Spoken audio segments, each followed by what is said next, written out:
Israel Gaza മുഴുവനായിട്ട് പിടിച്ചെടുക്കാൻ പോവുകയാണെന്ന് കേൾക്കുന്നു സാർ.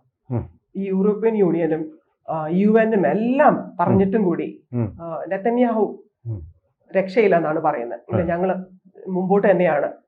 അതിന് ട്രംപ് മൗനം പാലിക്കുന്നു എന്നും കേൾക്കുന്നു. അപ്പൊ ട്രംപ് നെതന്യാഹുവിന്റെ കൂടെ നിൽക്കാനാണോ പ്ലാൻ?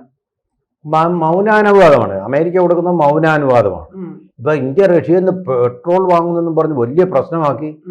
റഷ്യയിൽ നിന്ന് അവർക്ക് വാങ്ങിക്കാൻ നമ്മൾ വാങ്ങിച്ചുകൂടാ എന്ന് പറയുന്ന പോലെ ഒരു പരിപാടിയല്ലേ കാണിച്ചത്. ഞങ്ങൾ എന്തും ചെയ്യും, നിങ്ങളങ്ങനെ ഒന്നും ചെയ്തുകൂടാ എന്ന് പറയുന്നതിനകത്ത് നിങ്ങൾ ആദ്യം ആ മാതൃക കാണിക്കൂ. അതല്ലേ വേണ്ടത്. റോൾ മോഡലാകൂ. എന്നിട്ട് ഞങ്ങളെ കൊണ്ട് അനുസരിപ്പിക്കാൻ ശ്രമിക്കൂ. നിങ്ങൾ ആരാ ഇന്ത്യയെ കൊണ്ട് അനുസരിപ്പിക്കാൻ? നിങ്ങളുടെ സാമന്ത രാജ്യമോ കൊളോണിയൽ രാജ്യമോ നിങ്ങളുടെ കോളനിയോ ഇന്ത്യ? പോയി പണി നോക്കാനാണ് മോദി പറഞ്ഞിരിക്കുന്നത്. ചൈനയിലേക്ക് പോവുക, അമേരിക്കയിലേക്ക് പോകുന്നതിന് വരെ നേരെ ചൈനയിലേക്ക് പോവുക. അതാണ് ശരിയായിട്ടുള്ളത്. എല്ലാവരും അതിനെ അംഗീകരിക്കുകയാണ്, അതിനെ അഭിനന്ദിക്കുകയാണ് ചെയ്യുന്നത്. അപ്പം ഇവിടെ നമ്മൾ ഇസ്രായേലിൻ്റെ കാര്യമാണല്ലോ പറയുന്നത്. ഇസ്രായേലിൻ്റെ എല്ലാ തീരുമാനങ്ങൾക്കും പിന്തുണ നൽകുന്നത് അമേരിക്കയും ട്രംപുമാണെന്നുള്ള കാര്യം ഒരു സംശയമില്ല. കംപ്ലീറ്റ് സയണിസ്റ്റ് പക്ഷമാണ് അമേരിക്കൻ ഭരണകൂടം, ഒരു സംശയമില്ല. വളരെ ന്യൂനപക്ഷമാണെങ്കിലും അത്ര സ്വാധീനം പണം കൊണ്ടും ബുദ്ധി കൊണ്ടും എല്ലാം അവർക്ക് അമേരിക്കൻ ഗവൺമെന്റിലുണ്ട്, അമേരിക്കൻ രാഷ്ട്രീയത്തിലുണ്ട്. ഇത് എല്ലാവരാലും സമ്മതിക്കപ്പെട്ട ഒരു സത്യമാകും. അപ്പൊ എല്ലാ തീരുമാനങ്ങളും വിദേശ നയവും ജിയോ പൊളിറ്റിക്സും എല്ലാം ആശ്രയിച്ചിരിക്കുന്ന ഇസ്രായേലിനെയാണ്. അവർക്ക് ഇഷ്ടമുള്ള താല്പര്യമുള്ള ഒരു രാജ്യമാണ്. അതിനെന്തെങ്കിലും സംഭവിക്കാൻ അവരെ ആഗ്രഹിക്കുന്നില്ല. അപ്പോൾ അവരെന്ത് ചെയ്താലും പിന്തുണയ്ക്കുകയും ചെയ്യും. എന്ന് മാത്രമല്ല, അവരെ പിന്തുണയ്ക്കാത്ത രാജ്യങ്ങൾക്കെതിരെ അവര് ഉപരോധവും സാങ്ഷനും ഏർപ്പെടുത്തും. ഇസ്രയേലിനെ സഹായിക്കാത്ത രാഷ്ട്രീയങ്ങൾക്ക് അവയെ കരിമ്പട്ടികയിൽപ്പെടുത്തും. അങ്ങനെ ഒരു ഉത്തരവ് ഇപ്പോൾ വന്നിട്ടുണ്ട്. ഞങ്ങളുടെ ഇസ്രയേലിനെതിരെ എന്ന് പറഞ്ഞിട്ട് വരട്ടെ. ഞങ്ങളുടെ ഇസ്രയേൽ അവരുടെ ഇസ്രയേലായിട്ട് അവരുടെ ഒരു പാവയാണ് അവിടെ. അവരുടെ ഒരു പാവയും ചാവേറുമാണ് ഇസ്രയേൽ. ഇറാനെ തകർത്ത ഇസ്രായേലിനെ ഉപയോഗിച്ചല്ലേ.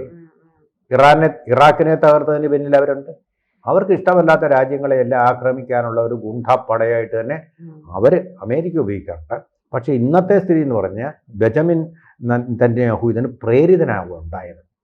എന്താന്ന് വെച്ചാൽ ബന്ധിയിൽ ഒരാളിന്റെ ഫോട്ടോ നമുക്ക് ചങ്ക് പൊട്ടിപ്പോവും. ആഹാരമൊന്നുമില്ലാത്തതിന്റെ ഫലമായിട്ട് ഷ്വാർവിയോർക്കർ രോഗം ബാധിച്ച എത്യോപ്യയിലെയോ സൊമാലിയയിലെ കുട്ടികളെ പോലെ നല്ല ഭക്ഷണവും ഒക്കെ കഴിച്ച് നല്ല ആരോഗ്യവുമായിട്ട് കഴിഞ്ഞിരുന്ന ഇസ്രായേൽ ഇപ്പോൾ അവിടെ കിടക്കുന്നു. എവിടെ? ഹമാസിന്റെ തടവറയും. ആഹാരമില്ല. കണ്ടാ കഷ്ടം തോന്നി. നമുക്ക് സഹിക്കാൻ പറ്റത്തില്ല. മനുഷ്യത്വത്തിന്റെ കണികയുള്ള ഒരാൾക്കും ആ ഫോട്ടോ കണ്ടിരിക്കാൻ കഴിയില്ല. പക്ഷെ നെതന്യാഹുവിന്റെ ഈ മൂവില്ലേ, ബാക്കിയുള്ള ബന്ദികളെ അവര് വിട്ടയക്കോ? അവരെ ഉപദ്രവിക്കുകയല്ലേ കൂടുതൽ ചെയ്യുള്ളൂ. അതുകൊണ്ടാണ് പറഞ്ഞത് ഗാസ അങ്ങ് പിടിച്ച്. അവരുടെ അങ്ങനെയാണല്ലോ അവരുടെ ഓപ്പറേഷൻസ് എല്ലാം. വിമാനത്തിലുള്ള ഇസ്രായേലുകാരെ ബന്ദികളാക്കിയപ്പോ എൻറ്റബെ വിമാനത്താവളത്തിലേക്ക് ഇസ്രായേലുകളുടെ ഗറില്ല ഫോഴ്സ് ഇരച്ചു കയറി മുഴുവൻ പേരെയും മോചിപ്പിച്ചിട്ടുണ്ട്. ലോക ചരിത്രത്തിൽ തന്നെ വളരെ രോമാഞ്ചജനകമായ ഒരു ഓപ്പറേഷൻ ആയിരുന്നില്ലേ ഇസ്രായേലിന്റെ. ഇത്ര ബുദ്ധിപൂർവവും തന്ത്രപൂർവവും ഇവരെ മോചിപ്പിക്കുക എന്ന് പറഞ്ഞാൽ ലോക ചരിത്രത്തിൽ അന്നോ അതിനു മുമ്പോ അതിനുശേഷമോ ഒരിക്കലും സംഭവിച്ചിട്ടില്ലാത്ത കാര്യമാണ്. അപ്പൊ അങ്ങനെ ഒരു ഓപ്പറേഷൻ ഗാസ മുഴുവൻ അങ്ങ് പിടിച്ചടക്കുക ഇസ്രായേലിന് കഴിയും. ഗാസയുടെ ഏതാണ്ട് ഈ 75% പ്രദേശവും ഇപ്പൊ ഇസ്രായേലിന്റെ കയ്യിലാണ്. പക്ഷേ ഈ പട്ടാള മേധാവി എതിർപ്പ് പ്രകടിപ്പിച്ചതിനെ വലിയൊരു അഭിപ്രായ വ്യത്യാസമായിട്ട് പത്രങ്ങളൊക്കെ പോരായിട്ടെന്നാണ് ജന്മഭൂമി പോലും വിശേഷിക്കുന്നത്. പക്ഷെ പോരല്ല. സോദരർ തമ്മിൽ പോരല്ല, സൗഹൃദത്തിന്റെ കലങ്ങി മറിച്ചിലാന്ന് പറയുന്നില്ലേ, അതുപോലെയാണ് അവർ ഒരുമിച്ച് നിൽക്കുന്ന. അഭിപ്രായ വ്യത്യാസം വരാൻ കാര്യം എന്താ? ഈ ഗാസ ആക്രമിക്കാൻ പോകുന്നതോടുകൂടി 4 വശത്തു നിന്ന് ഹമാസ് അവരെ എൻടാങ്കിൾ ചെയ്യും, വലയം ചെയ്യും. കടന്നു പോകാൻ വലിയ വിഷമമാണ്. ഒരു പത്മതളം പോലെ, ചക്രവ്യൂഹം പോലെയുള്ളൊരു സംഭവമാണ്. അവർക്ക് അങ്ങനെയൊക്കെ ചെയ്യാൻ കഴിയും. കാരണം 4 ചുറ്റും ഇപ്പോഴും ധാരാളം ഉണ്ട്. കൊച്ചു കുഞ്ഞുങ്ങളെയും പരിശീലിപ്പിച്ച് പട്ടാളക്കാരാക്കിക്കൊണ്ടിരിക്കുക അവര്. മരണം അവർക്കൊരു പ്രശ്നമില്ല. എത്ര പേര് മരിച്ചാലും അവർക്ക് പ്രശ്നമില്ല. ഇസ്രായേലിനെ പോലെ ഒരാൾ പട്ടിണി കിടന്നാലും പ്രശ്നമില്ല. എല്ലാം അള്ളാ അള്ളാ അള്ളാ, അതിനപ്പുറം ഒന്നുമില്ല അവർക്ക്. അത്ര കടുത്ത മത തീവ്രവാദികളാണ് അവര്. അപ്പൊ ഹമാസിനെ നശിപ്പിക്കുക എന്നുള്ള ലക്ഷ്യമാണ് അതിന്റെ പിന്നില്. അതെ, ഹമാസിനെ നശിപ്പിക്കുകയല്ല, ബന്ദികളെ മോചിപ്പിച്ച് അവർക്ക് നല്ല ഭക്ഷണവും കരുതലും കൊടുക്കുക എന്നുള്ളതാണ്. അപ്പൊ ഇത് അവിടെ പോയി ആക്രമിച്ച് ഗാസ മുഴുവൻ സ്വന്തമാക്കുക.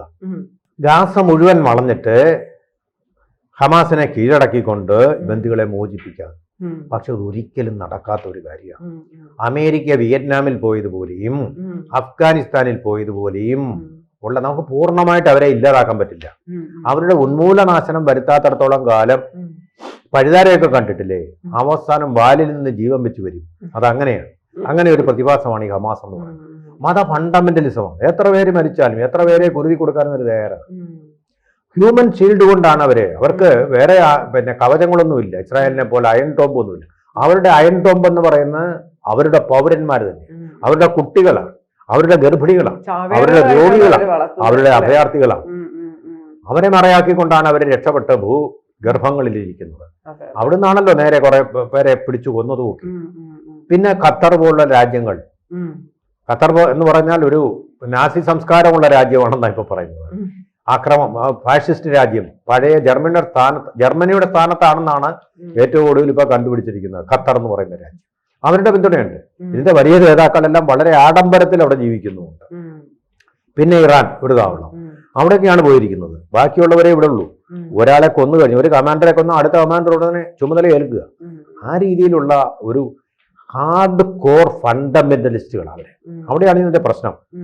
ഓരോ കുട്ടിയും വിശ്വസിക്കുന്ന ഒരു കാഫിറിനെ കൊന്നു കഴിഞ്ഞാൽ സ്വർഗത്തിലേക്ക് പോകാം എന്ന് വിശ്വസിക്കുന്ന, വളരെ ഹാർഡാണ് അതിനെയൊക്കെ ഭേദിക്കാൻ വേണ്ടിയിട്ട്. അയൺ ടോംബിനേക്കാൾ ശക്തിയുള്ള ഒരു കവചമാണ്. ആ കവചം ഉപയോഗിച്ചുകൊണ്ടാണ് അവരിയ്ക്കുന്നത്. അതുകൊണ്ട് എത്ര പേരും മരിക്കാൻ തയ്യാറാണ്, പട്ടിണി കിടക്കാൻ തയ്യാറാണ്, പ്രശ്നമല്ല. അത് നമ്മുടെ ആ ഒരു വ്യവസായം വികസിപ്പിക്കാൻ, കൃഷി വികസിപ്പിക്കാൻ എന്തെങ്കിലും ഇന്ന് ഹമാസോ പാലസ്തീനിലോ അവരെന്തെങ്കിലും ചെയ്തിട്ടുണ്ടോ? ഒരു കുന്തവും ചെയ്തിട്ടില്ല. ഹമാസ് തന്നെ ഭരിക്കുന്ന, ഹമാസ് അല്ല, പാലസ്തീൻ ലിബറേഷൻ ഓർഗനൈസേഷൻ ഭരിക്കുന്ന ഒരു പ്രദേശമുണ്ട് ഈ ഗാസയിൽ തന്നെ. അതിന്റെ പടിഞ്ഞാറ് ഭാഗത്ത് ഗാലൻ കുന്നുകൾ എന്ന് പറയുന്നത്.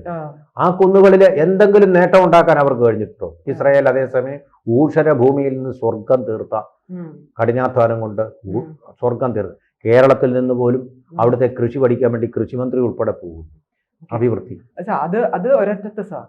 ഇസ്രായേൽ അത്രയും നല്ല രാജ്യം, അതിനെ കുറിച്ചുള്ള നമുക്കറിയാം. പക്ഷെ ട്രംപിന്റെ ഇതിന്റെ ഇടയിലുള്ള അജണ്ട, ട്രംപിന്റെ എന്ന് പറഞ്ഞാൽ മൗനമായിട്ടിരിക്കുക. ഇപ്പൊ മൗനമായിട്ടിരിക്കുന്ന മൗനാനുവാദം. ഇന്നിപ്പോ ചർച്ച നടക്കും.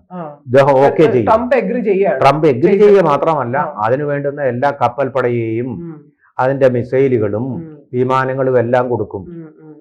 എല്ലാ സൗകര്യങ്ങളും അവർക്ക് ഒരുക്കി കൊടുക്കും.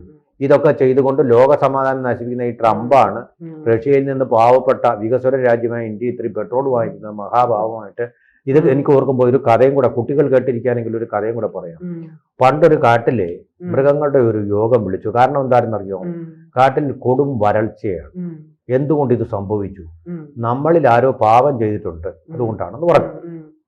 അപ്പൊ സിംഹം പറഞ്ഞു, ഞാൻ ഒരു 10-15 ആനകളെയും 15-17 കാട്ടുകഴുതകളെയും ഇങ്ങനെ കുറെ എണ്ണത്തിന് 100-500 എണ്ണത്തിന് ഞാൻ കൊന്നു ഭക്ഷണിച്ചു കാണും. അതൊരു കുഴപ്പമില്ല, മൃഗങ്ങളെല്ലാം കൂടെ തലയാട്ടി തന്നു. പുലി പറഞ്ഞു, ഞാനും അതുപോലൊക്കെയാണ് കുറെ പിന്നെ ഇതിനകത്ത് മാനുകളെയൊക്കെ പിടിച്ചു, നല്ല രുചി അതിന്റെ ഇറച്ചിക്ക്, അതുകൊണ്ട് കഴിച്ചു പോയത്. അങ്ങനെ ഒരു കരടി പറഞ്ഞു, ഞാനും കുറച്ച് തേനീച്ചകളെ കൊന്നു, കുറച്ച് തേനെടുത്ത് കുടിച്ചു, പിന്നെ ഒരു മുയലിനെ കൊന്നു തിന്നു, അത്രയുള്ള പച്ച ജീവനോടെ പിടിച്ചു. അവർ കരയുന്നുണ്ടായിരുന്നു, ഞാനതൊന്നും വകവെച്ചില്ല. ഇങ്ങനെ ഓരോരുത്തരും പറഞ്ഞ് അവസാനം കഴുതയുടെ ഊഴം വന്നു. കഴുത പറഞ്ഞ്, ഞാൻ അവിടെ ആ പച്ചപ്പുൽ പ്രദേശം ഒത്തിരി പുല്ലുണ്ടായിരുന്നു ആൾപ്പൊക്കത്തിൽ. അപ്പൊ ഞാനത് കുറച്ച് ഒന്ന് എടുത്ത് കഴിച്ചു നോക്കി, സ്വാദുണ്ടോ എന്ന് അറിയാൻ പറ്റി. എനിക്ക് വിശന്നിട്ട് സഹിക്കാൻ വയ്യാതായതാ, അതുകൊണ്ടാണ് പുല്ല് തിന്നത്. ആഹാ, ഇവൻ പുല്ല് തിന്നു, അപ്പൊ ഇവൻ കാരണമാണ് ഈ കാട്ടിൽ ഇത്രയും വരൾച്ച ഉണ്ടായിരിക്കുന്നതെന്ന് പറഞ്ഞു. മൃഗങ്ങളെല്ലാം കൂടെ, സിംഹം, ആന, പുലി, കടുവ എല്ലാം കൂടെ ചാടി അതിന്റെ മേലിൽ തിന്നിട്ട് ഇവനാണ് ഹിംസ ചെയ്തതിനകത്ത് പുല്ലിനെ കൊന്നു എന്ന് പറയുന്ന, അവൻ ആ പുൽച്ചാടികളും ചത്ത് കാണില്ലേ, ആ ഹിംസ ഇവൻ ചെയ്തു എന്ന് പറഞ്ഞു. എന്ന് പറയുന്ന പോലാണ് അമേരിക്ക എല്ലാ പാപങ്ങളുടെയും കേന്ദ്രമായിരുന്നുകൊണ്ട് പെട്രോൾ വാങ്ങിക്കാൻ, ദാരിദ്ര്യം കൊണ്ട് പെട്രോൾ വാങ്ങിക്കാൻ പോയി ഇന്ത്യക്കാരനെ അവനെതിരെ പറയാൻ പാടില്ല. ദാരിദ്ര്യമില്ല, എന്നാലും നമുക്കൊരു ഡെവലപ്പ് ചെയ്യാൻ വേണ്ടിട്ടല്ലേ നമ്മുടെ ഒരു ട്രെയിൻ. നമുക്ക് പാകിസ്ഥാനിലെ പോലെ എണ്ണപ്പാടങ്ങളില്ലല്ലോ. ആ ദാരിദ്ര്യം. അപ്പൊ നമ്മളൊക്കെ ഇട്ട് സാങ്ഷൻ, നാണമില്ലേ ഈ മനുഷ്യന് രാഷ്ട്ര ഭരണാധികാരിയായിട്ടിരിക്കാൻ?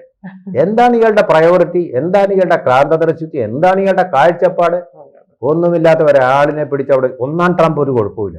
ഈ 2ാം ട്രംപ് എന്ന് പറയുന്ന നരകാസുരനാണ്.